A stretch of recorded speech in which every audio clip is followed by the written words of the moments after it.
na nga siya.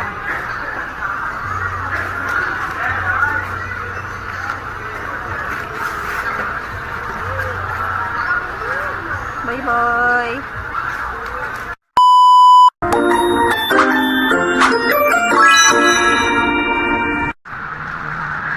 Hi mga may, another day, another vlog na naman nga. For today, nag-aayos ako dyan kasi pupunta nga kami ng palengke. Kasama ko yung partner ko at mga anak ko para makagala naman kami. At bibili kami ng mga gamit para sa bahay at mga laruan ng mga bata. Bibili na din kami ng mga ulam para pang-stock dito sa bahay sa ref. At sabi ko nga sa panganay ko mag-hi siya. Yung partner ko busy naman siya magtanggal ng himulmol habang naghihintay kami, nanonood muna yung bulso ko at saka yung panganay ko sa TV. Habang ako naman ay nagsasarap-sarapan muna dyan. Charot! Punta kami palengke. Ayan nga, nakasakay na kami sa tricycle. Ang driver namin yung partner ko. Tuwa nga yung mga bata dyan kasi makapagkala na naman sila. At tuwa na naman ako dyan kasi makakapili dyan na ng gamit para sa bahay.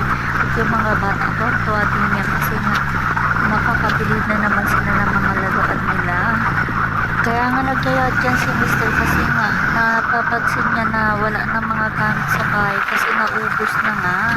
Bibili din kami ng pang-stock dyan kasi wala nang laman na yung rip namin. Kaya nagpunta kami sa palengke. Ayan na, malapit na nga kami dyan sa palengke. Nandito na nga kami sa palengke. Mag-iikot lang yan si Mr. kasi na maghahanap kami ng paparkingan namin. At dyan nga kami pupunta sa Sky King. Magpapark lang si Mr. At finally, nakarating na din kami sa pupuntahan namin. Pababa na din kami dyan. Magpapark lang si Mr.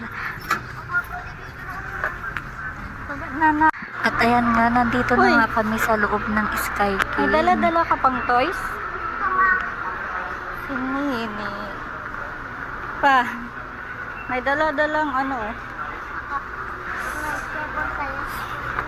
Binulsa. Binulsa niya. Nakakita nga pala ako ng mga pang-decoration sa bahay. Next time, bibil up niya. At nakasakay nga pala kami sa elevator dyan papuntang sa taas kung saan kami bibili ng mga gamit at mga laruan ng mga bata.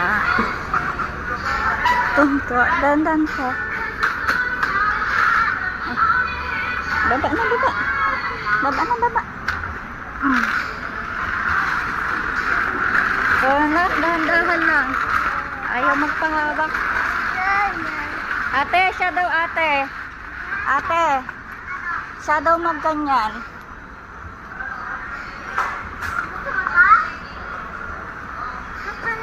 At tuwang-tuwa nga yung mga anak ko dyan, lalo yung bunso ko. Kasi bibili kami ng excavator niya, mga sasakyan niya. At ayan na nga, tamang pili lang sila ni Mister, niyang papa niya. Tuwang-tuwa nga pala sila dyan, no? Tingnan mo naman. Happy yan, may paikot-ikot pa nga yan siya. Ayan, papalitan namin pala yung laruan niya na isa. Kasi sabi ng papa niya, mas maganda daw yung kulay gray kasi yung isa na nakuha niya.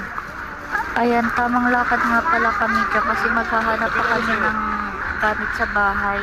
Like pitcher, mga ganon, baso. Sa totoo lang masarap kasama yung mga anak mo lalo sa mga kanyan nagbibili ng mga laruan. Ang kaso nga lang, sobrang likot nila.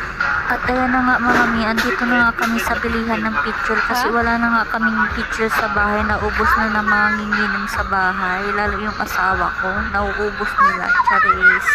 At ayan na nga yung nabili namin, picture at saka tabo. Kulang pa yan kasi bibili pa ako ng plato at saka baso.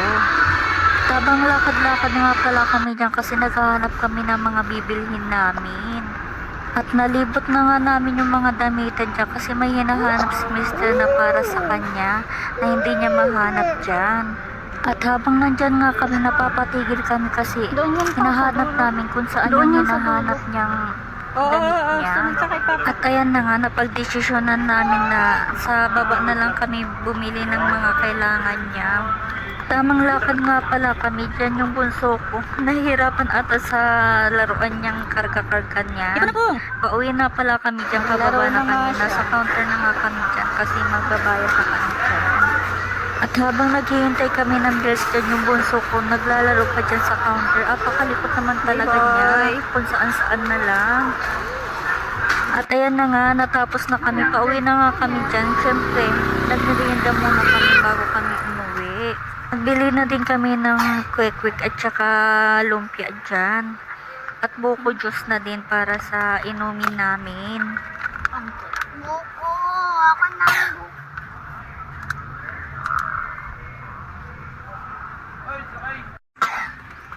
What are you doing? At ayan nga, nag-stop muna kami dito sa my gate kasi bibili nga kami ng saging na saba. At napabili din ako kay Mr. ng gulay. Ayan, peche at saka kamatis. Makawak na. Dalawa. At ayan nga, pauwi na nga pala kami dyan. Papunta na kami ng bahay.